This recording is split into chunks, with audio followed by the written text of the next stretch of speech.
श्रीराम. परमचैतन्य काणे महाराज बेळगाव यांची प्रवचनं गुरुदरबार सेवा मंडळाने प्रसिद्ध केली आहेत. त्या प्रवचनांचे लेखक श्रीयुत वसंतराव कोखले. दिनांक 24 ऑगस्ट 1968. परमार्थात कोळ्याचं जाळं कोणतं? आज पुण्यातल्या मुक्कामाचा शेवटचा दिवस आहे. गेले 10-12 दिवस आपण नामावरच बोललो आणि प्रत्येक गोष्ट देहातच कशी पाहावी याचा विचार केला. आता उद्या आम्ही जाणार, तेव्हा आज निरोप वजा सांगणार आहोत. पुन्हा पुढील वर्षी आम्ही आलो तर आणखी सांगू, पण ते काही सांगता येत नाही. म्हणून आज आम्ही आपलं हृद्गत सांगणार आहोत. लहानपणी आम्ही एक कविता वाचली होती, ती आज आठवली. पुष्कळांना ती कदाचित माहीतही असेल. एका कोळियाने एकदा आपुले जाळे बांधी येले उंच जागी, तेथून सुखाने खालती तो आला, परी मग झाला कष्टी बहु. जीवनाची स्थिती ह्या कोळ्याप्रमाणेच तर आहे. हा कोळी म्हणजेच जीव आहे. कर्मसूत्राप्रमाणे आपण खाली आलो आणि प्रयत्न आहे वर जाण्याचा. परंतु वर जाणं फार कष्टाचं असतं. त्यासाठी आधार पाहिजे. म्हणून तो कोळी वर उडी मारून भिंतीचा आधार घेतो. आधाराशिवाय सूत नाही. सूत म्हणजे नातं. देहापासूनच सूत निघतं आणि देहामुळेच नातं जमतं. परमेश्वराचा आधार म्हणजे निराधाराचा आधार. संत जीवाला म्हणतात, नामानेच निराधाराचा आधार घे. एक आधार मिळाल्यावर तो कोळी सारखं सूत काढून इकडे उडी मार, त्या सूतावरून परत ये, परत सूत काढ, असं करत मग गोल गोल फिरून उत्तम जाळं विणतो. खरोखरी परमेश्वरी लीलेचं कौतुक करावं तेवढं थोडंय. जीव हा असंच वासनांचं जाळं तयार करतो आणि त्यातच रंगून जातो. जगात सूत्राशिवाय काही नाही. प्रत्येक गोष्टीला सूत्र आहे. कापसापासून हे सूत्र काढतात. कापसाचे धागे अतिशय सूक्ष्म असतात आणि त्यापासूनच यज्ञोपवीत तयार करतात. त्याला आपण जानवं म्हणतो. त्यातही जानवे म्हणजे जा नवे घाल असंच सुचवलंय. श्रावण महिन्यात हे यज्ञसूत्र ब्राह्मण घालतात. त्यासाठी उत्सर्जन आणि उपाकर्म असे 2 विधी सांगितलेत. जानव्याचा मंत्र काय आहे? यज्ञोपवीतं परमं पवित्रं प्रजापतेर्यत् सहजं पुरस्तात् आयुष्यमग्र्यं प्रतिमुंच शुभ्रं यज्ञोपवीतं बलमस्तु तेजः. कालच्या वाचनात आपण पाहिलं की आत्म्याची जाणीव 96 अंगुळे आहे. प्रजापतीचं स्थान जे नाभी तिथपासून ब्रह्मरंध्रापर्यंतचं अंतरही 96 अंगुळेच आहे. तेव्हा ही ज्ञानाची जाणीव झाली की ईश्वरी सूत्र कळू शकतं. जानवं हे सुद्धा त्यासाठी 96 अंगुळे लांब असावं असं शास्त्र आहे. कोळ्याने ज्याप्रमाणे चैतन्याचा आधार न घेता जडाचा म्हणजे देहाचा आधार घेऊन सूत काढलं, तसंच जीव हा देहबुद्धीचा आश्रय करून गुंतलाय. आपल्याकडे अशी पद्धत आहे की देह हा जेव्हा मृत होतो तेव्हा जीव वर यमधर्माकडे जातो. तिथे झाडाझडती होऊन तो परत येतो. तोपर्यंत 10 दिवस ती जागा शेणाने सारवून, दीप लावून, त्यावर टोपली ठेवून त्यावर सूत बांधतात. त्यायोगे जीव त्या सुतावरून परत येतो आणि त्याला पाणी पिता येतं अशी समजूत आहे. परंतु पूर्वस्थानाला न जाता आल्याने तो जीव म्हणजे कोळी अत्यंत कष्टी झाला. मग सुंदर जाळं पूर्ण झाल्यावर त्याच्या मध्यभागी तो बसला. आता भक्ष्य हवं. भोवतालच्या जाळ्यात जे कोणी कृमी कीटक अडकतील त्यांना मारून खाऊन हा पुष्ट झाला. जीवो जीवस्य जीवनम हा नियमच आहे. त्या कोळ्याचा काल म्हणजे पाल. ती टपून बसलेली असते आणि एकदम कोळ्यावर झडप घालून त्याला खाऊन टाकते. हेच जर ईश्वराचा आधार घेतला तर काल त्याला काही करू शकत नाही. उलट कालाला गट्ट करण्याचं सामर्थ्य त्या जीवात येतं. खरोखर आपलं जीवन असंच अनंत वासनांच्या धाग्यांचं बनलेलं आहे आणि सर्व नुसता गुंता झालाय. जीव त्यात अडकून कष्टी झालाय, अनंत यातना भोगतो आहे. पण जर तो नाम घेईल तर हे वासनांचं जाळं तयार न होता प्रेमरज्जूंचं बनेल आणि परमेश्वराकडे जायला मदतच होईल. नामाचं सूत सारखं चालू पाहिजे याचा अनुभव संतांनी घेतलाय. कलियुगामध्ये देव अवतार घेत नाही, संतच जन्म घेऊन ईश्वराचं कार्य करतात. संत जन्माला भीत नाहीत, फक्त तुझी जाणीव पाहिजे असं मागणं करतात. नामदेव आणि कबीर दोघेही समकालीनच. दोघेही अयोनिज होते. सर्व संत मंडळी जेव्हा काशी यात्रेला गेली त्यावेळच्या नामदेवांच्या अभंगात कबीराचा उल्लेख आहे. पृथ्वीवर ज्यावेळी कलीचा संचार सुरू झाला तेव्हा देवसभा भरली आणि पृथ्वीवर कोणी जाऊन देवकार्य करावं याचा विचार सुरू झाला. उद्धवाला बोलावलं आणि त्यालाच जन्म घ्यायला सांगितलं. त्याने अट घातली की अयोनिज जन्म हवा. म्हणून कबीर आणि नामदेव दोघांचाही जन्म शिंपल्यातून आहे. एका शिंपल्याचे 2 भाग करून एकात नामदेव आणि दुसऱ्यात कबीर भूतलावर आले. प्राककर्मानुसार एक गंगेत आला तर दुसरा चंद्रभागेत. इकडे गोणाई नदीवर कपडे धुत असताना तिला नामदेव सापडले. गोणाईने नामदेवांचा सांभाळ केला, त्यांना वाढवलं. नामदेव सतत नामातच गुंग असत. वडिलांनी वस्त्र शिवून दिली की नामदेवांनी ऊर्ध्वाय दिशे ब्रह्मणे नमहा म्हणून ती गोरगरिबांना वाटून टाकावीत असा त्यांनी व्यापार केला. वासनेचा व्यापार त्यांनी केला नाही. दगडाच्या देवाला खाऊ पिऊ घातलं आणि नाचवलं.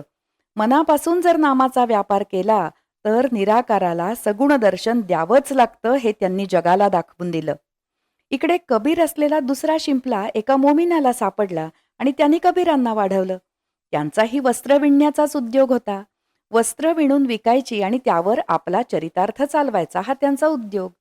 म्हणजे दोन्हीकडे सूत्र एकच, एकच धागा आणि तोही नामाचा धागा होता. कबीरांचे दोहे पुष्कळ प्रसिद्ध आहेत. त्यांची स्त्री ही सुद्धा त्यांना साथ देणारी होती. त्यांच्या वृत्तीला पोषक अशीच होती. त्यांना एक मुलगा होता, त्याचं नाव कमाल. भक्तीची ही कमालच होती. बाप से सवाई बेटा होता तो. अशा रीतीने सर्व कुटुंब संसारात राहून भगवंताशी तादात्म्य पावलेलं होतं. त्यावेळी भगवंतांनी विचार केला आणि कबीरांची कसोटी घ्यायचं ठरवलं. त्याप्रमाणे एके दिवशी संध्याकाळी 4-5 फकीर अलख म्हणून दाराशी आले आणि भोजन मागायला लागले. परंतु कबीरांच्या जवळ काहीच धान्य नव्हतं. ते वाण्याकडे गेले आणि संत भोजनासाठी शिधा मागू लागले. तो म्हणाला, पण तुम्ही त्याचं काय देणार? तुमच्यापाशी तर दिडकी सुद्धा नाही. कबीर म्हणाले, मी काय देऊ? त्यावर वाणी म्हणाला, तुझी सुंदर पत्नी मला आणून देत असलास तर शिधा देतो. कबीर म्हणाले, प्रथम शिधा दे, संतांना तृप्त करतो आणि मग स्त्रीला घेऊन येतो. कबीराची सुंदर पत्नी मिळणार म्हणून वाणी खुश झाला. त्याने शिधा दिला. कबीरांनी संतांना तृप्त केलं आणि आता बोलल्याप्रमाणे वागलं पाहिजे म्हणून त्यांनी पत्नीला सर्व हकीकत सांगितली आणि म्हणाले, रामाची इच्छा कसोटी पाहण्याची दिसते. तूच माझी रमा आहेस, तेव्हा काय करायचं ते तू ठरव. तिनेही सर्वत्र रामरूपच आहे हे ओळखून त्याला तत्काळ मान्यता दिली. केवढी तयारी ही! कबीरांनी पत्नीला वाण्याकडे पोचतं केलं आणि तो सांगेल त्याप्रमाणे तिला वागायला सांगितलं. वाणी घराचं दार बंद करणार तोच पहाऱ्याचा शिपाई घोड्यावरून आला आणि त्यांनी दार ठोठावलं. दार उघडताच कबीरांची स्त्री दिसली. काय प्रकार आहे म्हणून शिपायाने चौकशी केली. तेव्हा त्या माऊलीने सगळी हकीकत सांगितली आणि वाण्याला दंड किंवा शिक्षा करू नका अशी विनंती केली. भगवंताला आश्चर्य वाटलं. मग रामरायांनी आपलं स्वरूप प्रकट केलं आणि वाण्याला कृतार्थ केलं.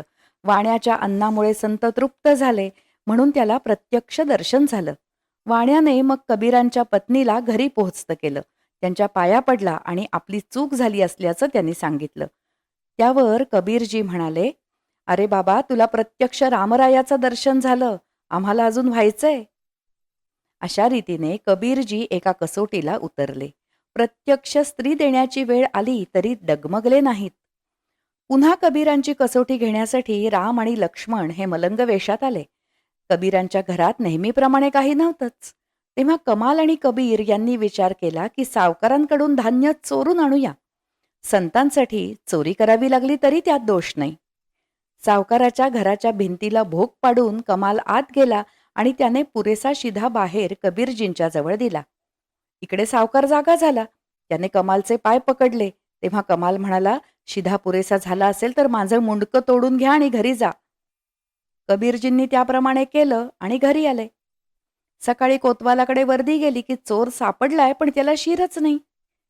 त्यावेळच्या प्रचलित कायद्याप्रमाणे त्या धडाला सुळावर द्यायचं ठरलं. इकडे कबीरजींनी ते शीर झोळीत ठेवून दिलं आणि संतांना तृप्त केलं. संतांना पोचतं करायला कबीर निघाले.